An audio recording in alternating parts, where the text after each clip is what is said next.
Hello, and welcome to the Spellbinders February 2026 Embossing Folder of the Month Club called Spring Stripes.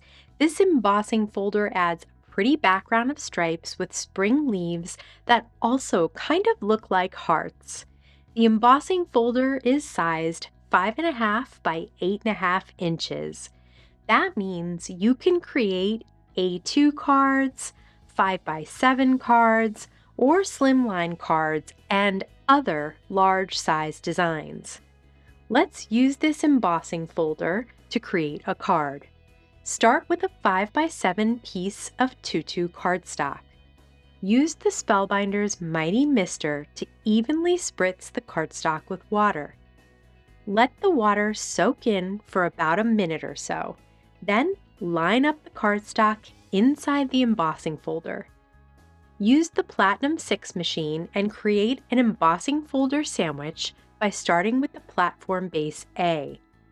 Then place the platform top B on next. Then add the embossing folder with the cardstock inside. And last, place a clear plate C on top of that. Run it through the machine.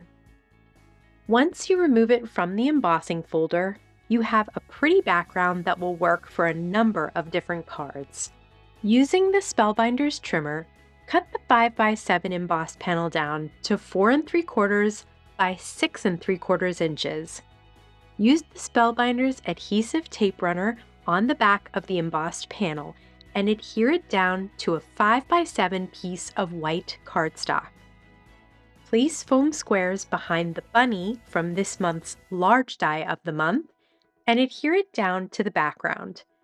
Add a stamped and die-cut sentiment from the Clear Stamp and Die Club of this month.